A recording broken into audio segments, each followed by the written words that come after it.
অনন্ত রায় নিজেই কি জানে না যে একটা নারীর বিয়ে হয়ে গেলে তার স্বামী সংসার আছে, তাই না? তাকে হ্যাঁ, তাকে স্পর্শ করাটাই অন্যায়। কোন অধিকারে সে ডাকার পরে আমার সঙ্গে এমন বেবিচার করলো? হ্যাঁ, কিসের প্রেম প্রীতি ওনার? হুট করে কোথায় উনি আর কোথায় আমি? কোথা থেকে জাগলো? এই ঘটনা ঘটার পর থেকে নিজের শাখা না পড়ি না তো, আমি শাখা শুধু ত্যাগ করছি। তো এই ঘটনা পর তাহলে দেখি কত বড় বেদনা নিয়ে বাঁচিয়েছে।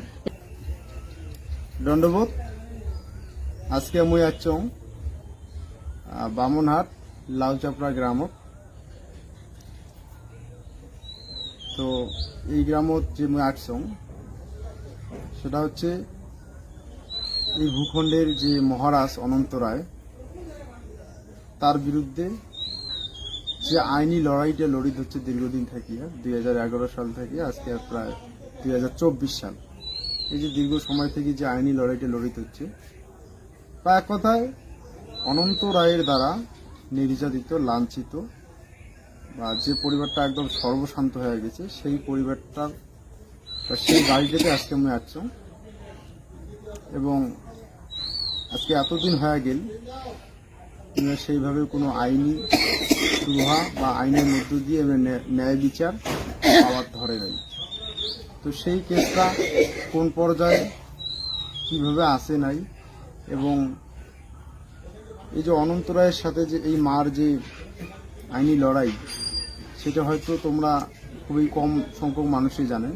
তো আজকে আমরা সরাসরি শুনে নেব কি ব্যাপারে এই আইনি লড়াই, আর সেই বিচারটা পাওয়ার ধরে নেই কে, আর বিচার না পালেই বা এই মার প্রতিক্রিয়া কি হবে, সেইগুলোর বিষয় নিয়ে আজকে আলোচনা করব। তো এই যে মাওয়াটা আছে বগলাতে, তোমার ওই যে অনন্ত মহারাজের সাথে যে তোমার যে আইনি লড়াইটা, সেই লড়াইটা বর্তমান কোন পর্যায়ে, কোন অবস্থাতে আছে? বর্তমান অবস্থায় কোর্ট থেকে তো পুলিশ হেফাজতে আছে। এখন পুলিশ ওটা ভেরিফাই করবে, করে তারপরে ওনাকে ইয়ে দেবে আমাদেরকে। ওই অবস্থায় আছে, প্রায় 3 মাস হয়ে গেল, এখন পর্যন্ত আসে নাই, হয়তো আসবে। তো বিষয়টা হচ্ছে এতদিন হয়ে গেল কোনো ন্যায্য বিচার পাওয়ার ধরেন নেই না।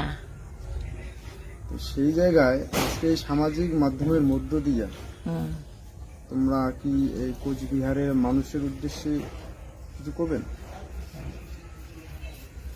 হ্যাঁ, কুচবিহার মানুষের উদ্দেশ্যে তো বলার অনেক কথাই আছে।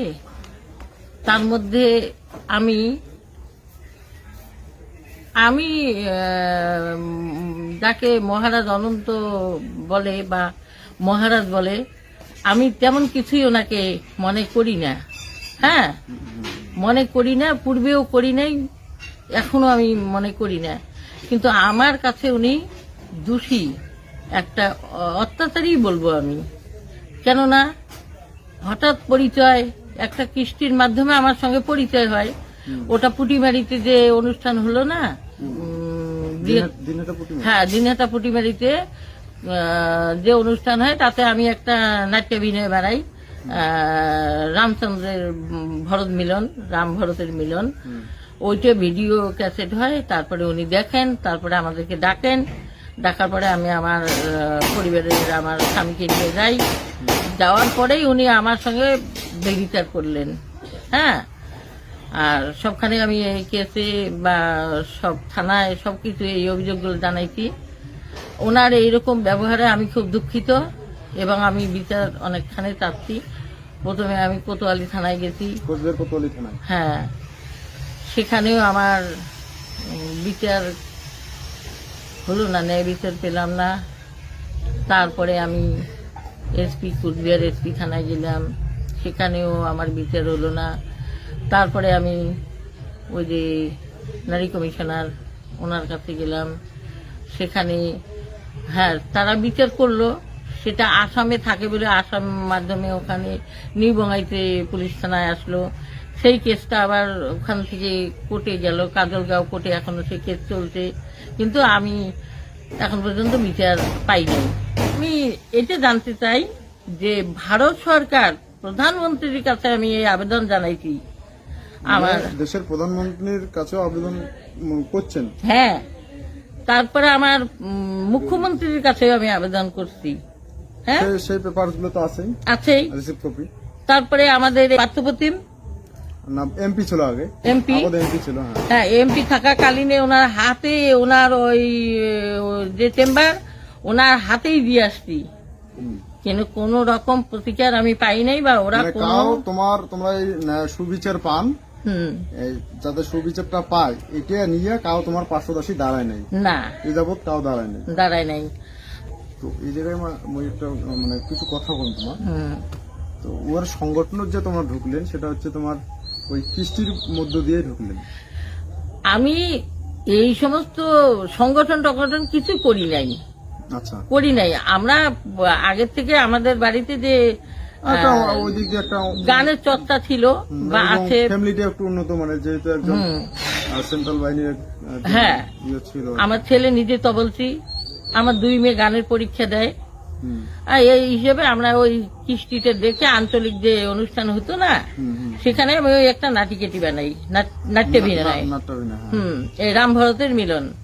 আর ওইটা নিয়েই আমাদেরকে বললো যে আঞ্চলিক অনুষ্ঠান শেষ হয়ে গেছে, পুটিমারিতে আসো বড় রায়পুরে গ্রামে।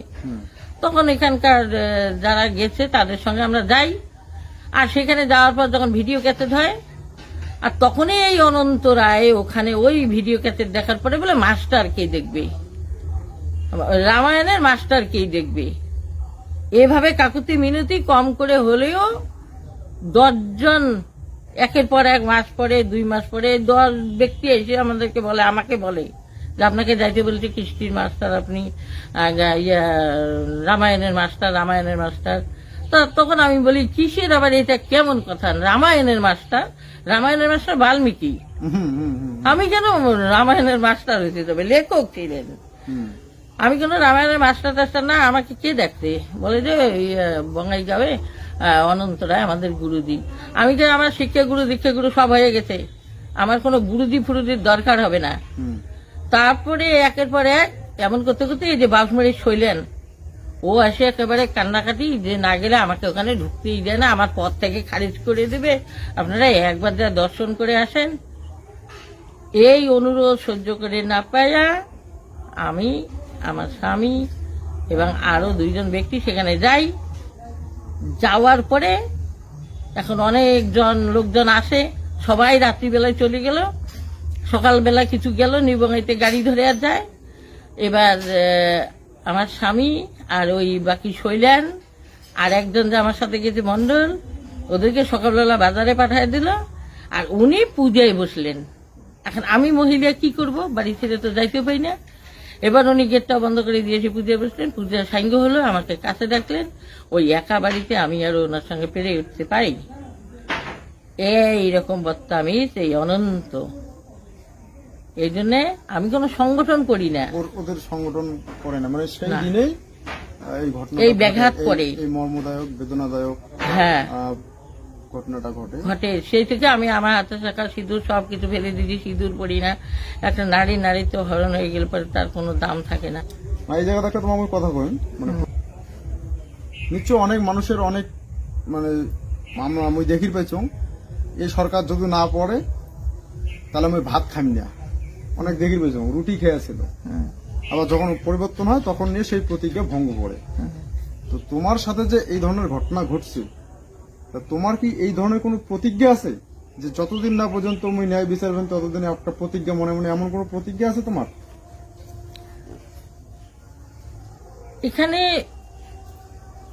এখানে দ্রৌপদী তো দুর্যোধনের ধ্বংসই চাইছে, এটা কি প্রতিজ্ঞা নয়? প্রতিজ্ঞা, হ্যাঁ, তাই না? আর সেজন্য তো নাকি ওই চুল পর্যন্ত বাঁধে নাই। তো এইখানে সেই ঘটনা, অনন্ত রায় নিজেই কি জানে না যে একটা নারীর বিয়ে হয়ে গেলে তার স্বামী সংসার আছে, তাই না? তাকে হ্যাঁ, তাকে স্পর্শ করাটাই অন্যায়। কোন অধিকারে সে ডাকার পরে আমার সঙ্গে এমন বেবিচার করলো? হ্যাঁ, কিসের প্রেম প্রীতি ওনার? হুট করে কোথায় উনি আর কোথায় আমি, কোথা থেকে জাগলো হঠাৎ? কোথা থেকে জাগলো? নাই পরিচয়, নাই কোনো একদিনের অনুষ্ঠান দেখা এবং আমাকে ডেকে নিয়ে গেল। হ্যাঁ, কোথা থেকে এই প্রীতির আবির্ভাব ঘটলো? আবির্ভাব ঘটলো। একা পেয়ে। আর সেখানে আমার স্বামী যে অমল চন্দ্র বর্মন, হুম, ওনাকে আমি মেইন দোষী করছি বা করব। কেন আমাকে এমন একটা বেবিচারির কাছে নিয়ে যাওয়া? কিসের তোমার গুরু? তুমি করো, হুম, হুম। আমার কোনো গুরু ফুরু প্রয়োজন নাই, তাই না? একটা গানের গানের যদি রামায়ণের মাস্টারকে দেখতে চান, তো মাস্টারকে মাস্টার মর্যাদা কেন দেওয়া হলো না? হ্যাঁ হ্যাঁ, গুরু। কেন আমি সেই মর্যাদা পেলাম না? হুম। হ্যাঁ, আর সেই ছাত্রের কাছে আমাকে কি বলে এটাকে, সেই গুরু ছিল তাহানি। হ্যাঁ, এটা কি হলো? তুমি রামায়ণের মাস্টার দেখার জন্য এত অভিলাষা? হ্যাঁ, তাহলে এই পুরা কুচবিহার ভূখণ্ডের মধ্যে যদি আমি রামায়ণের মাস্টার নামে খ্যাত হইতাম, তুমি যদি স্বীকৃতি দিতা, আমাকে একটা পুরস্কৃত করতা, তবেই তোমার নাম দাম বাড়তো। সম্মানটা যদি সেই উপযুক্ত সম্মানটা ওর কাছ থেকে পালেন হয় তোমরা। পাইলং হয়, পানুং হয়। হুম। কিন্তু এটা কি করলো? এটা কি বর্বরতা? হ্যাঁ? বর্বরতা তো। এটা কিসের বর্বরতা? যাকে যাক তোমাদের তাহলে তোমরা দেখির পেলেন যাক ভগবান বলে সম্বোধন করে এই জায়গার মানুষ।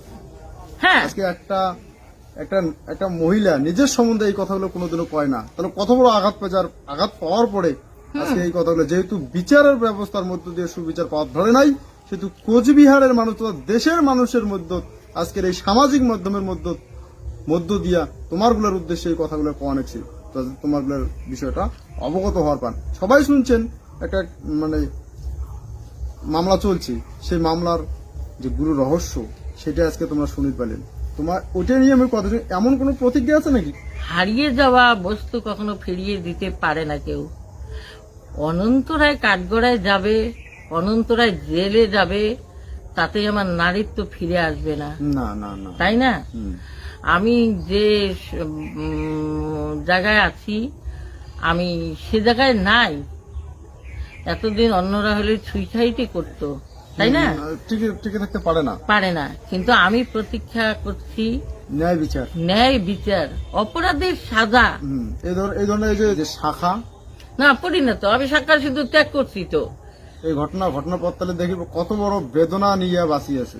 এই রাজবংশে জন্মগ্রহণ করার পরে যদি আমি এরকম ব্যভিচার করে, ক্ষত্রিয় বংশের মানুষ হয়ে যদি এই ব্যভিচারের সামনা হয়ে গেছি, এবার যদি তার প্রতিকার না করে আমি মরেও যাই, তাহলে শান্তি পাবে না। শান্তি পাবো না। এই জন্য আমি আশাবাদী। আবার এইবার আমি এই সরকারের প্রতি বিশেষ আমার আবেদন, আমার ন্যায় বিচার করুক রাজ্য সরকার এবং কেন্দ্র সরকার, হ্যাঁ। দুই সরকারের কথা। হ্যাঁ আর বিশেষ করে বিজেপি সরকারের উদ্দেশ্যে গুরুত্বটা বেশি দিয়ে কোয়া হবে, হ্যাঁ কারণ তোমরাই যেহেতু ওই লোকটাকে রাজ্যসভার সাংসদ বানাইছো। হ্যাঁ। কেমন লোক সাংসদ বানালেন? সামান্য সব জায়গার থাকি চারটা লোক নিয়ে যা পালা করে, আর সেই লোকগুলোর ভোটের আশায়, যাতে ভোট পান সেই ভোটের আশায় ওই লোকটা সাংসদ বানালেন। একবার ওই লোকটার সম্বন্ধে খোঁজ খবর নিলেন না, তো সেই ভোট ব্যাংক থাকবে না। তো সেই কেন্দ্র সরকারের উদ্দেশ্যে আমি কথা দিচ্ছি, ওর সেই ভোট ব্যাংক থাকবে না। কারণ আমরাগুলা এই মার সন্তান, আমরাগুলা এখন জাগিয়ে উঠছি, আর ওর মুখোশ এইভাবে আমরা খুলবো, আর আমরা ন্যায় বিচার আদায় করবো। হ্যাঁ, আর দিতে তোমরা বাধ্য থাকা হবে, তোমার ন্যায় বিচার করে তোমরা দিতে বাধ্য যদি থাকা বসে থাকো তাহলে কুপুত্র কুলিয়ার কণ্ঠক হয়ে থাকবেন। না, আমরাও চাই না। দেখো মা, আমরাও চাই না আমার সমাজত হুম। যা জাতি জাতি করে ডোটায়, জাতির সর্বনাশ করে, জাতির মানুষের এইভাবে সর্বনাশ করে, আমরাও চাই না আমার সমাজত এই ধরনের একটা ব্যভিচার লম্পট চরিত্রের মানুষ আরে বাঁচি থাক। ওই যে নজরুল, আমাদের কবি নজরুল বলে নাই, জাতির নামে বজ্জাতি সব জাত জ্বালিয়ে খেলছে জুয়া। এই অনন্তরায়কে আগে ঠিকঠাক করে ধুইতে হবে।